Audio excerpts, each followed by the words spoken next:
I'm here with Jim Hoft. I'm here with Kevin Kennedy. There literally are an army of Davids.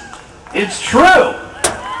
When the mainstream media decided that losing subscribership and losing ratings wasn't incentive enough, they decided to wage war against the American people. Do you think we do not see it?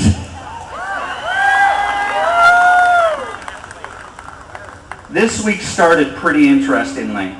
If you want me to make my case here, Contessa Brewer, and Keith Olbermann, and Jon Stewart, and Bill Maher, if you want me to make my case, I can't go back into the history of media bias, so why don't we look at the last 7 days?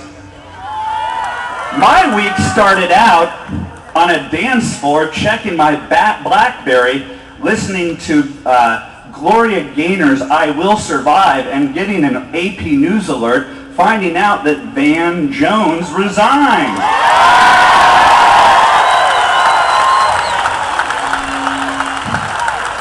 But who is Van Jones? I've never seen him before, because I'm watching ABC, NBC, and CBS.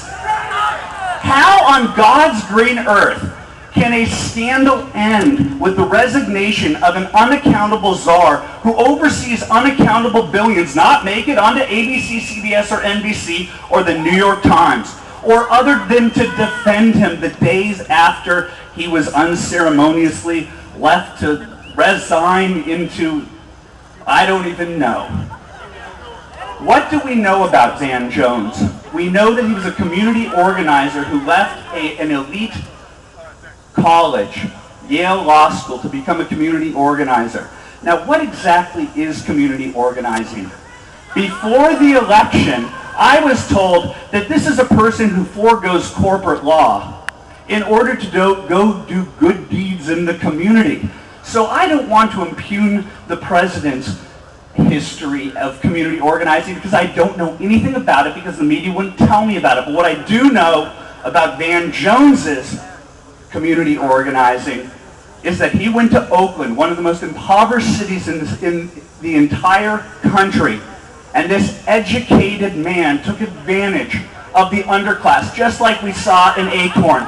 And what did this man do but organize people who needed help around the conspiracy theory that Abu Jamal, or Mumia Abu Jamal, is somehow innocent, preying on the inner city's belief that every single police officer is white and racist, and therefore this guy got set up. Then this guy says, you know what? I'm sick of community organizing in the major media, in the inner city. I think I want to hang out in Manhattan with the elite set. I've got a great new suit. I've got a great new look. I'm super handsome. So what does he do? He preys upon the fear that resides on the far fringes of the left that believe that 9/11 was an inside job and that George Bush and Dick Cheney were behind 9/11. This person was not vetted for his position. Yet we're the bad guys for bringing this up. Let's go to the middle of the week. Unreported stories by the mainstream media. The NEA is sending out an email about a conference call. What's this conference call about?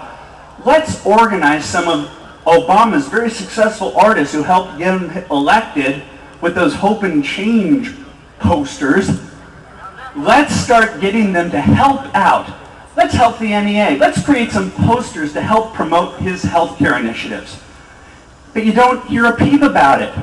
But then George Will has the temerity to say, on This Week, piercing the network veil, I think some laws may have been broken there. You think?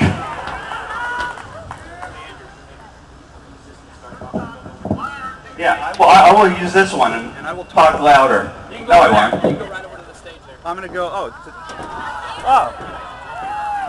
where's my teleprompter? My teleprompter's over here, folks.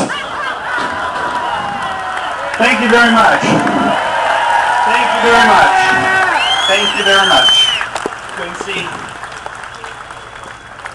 So that's the middle of my week. Wow! I guess these stories don't matter. I guess the mainstream media has a different sense. Go right into there. Okay. I guess the mainstream media doesn't think that an NEA director of communication being reassigned 3 days after they were scolded for not covering the Van Jones story.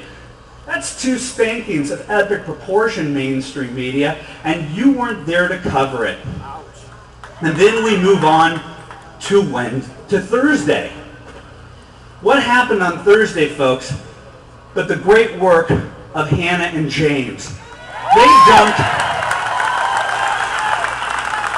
dumped the most excruciating video that I've ever seen in my entire life.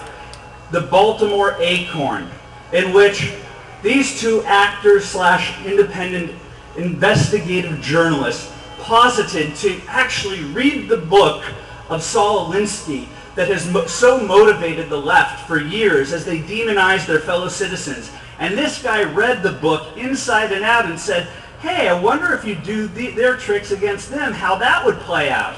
So he goes into Acorn with his friend Hannah and positions himself as a pimp with a prostitute, and they're there to set up an underage brothel of illegal immigrants ages from 13 to 15 from the Central American enclave of El Salvador.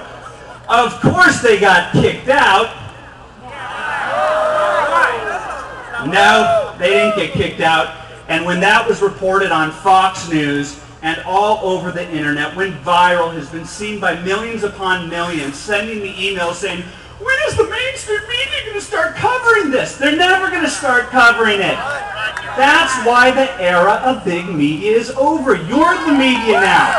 The American people are the 4th estate. That is why I'm here to tell you in middle America you don't need to trust Hollywood or Manhattan anymore because the game is over. Thank you very much.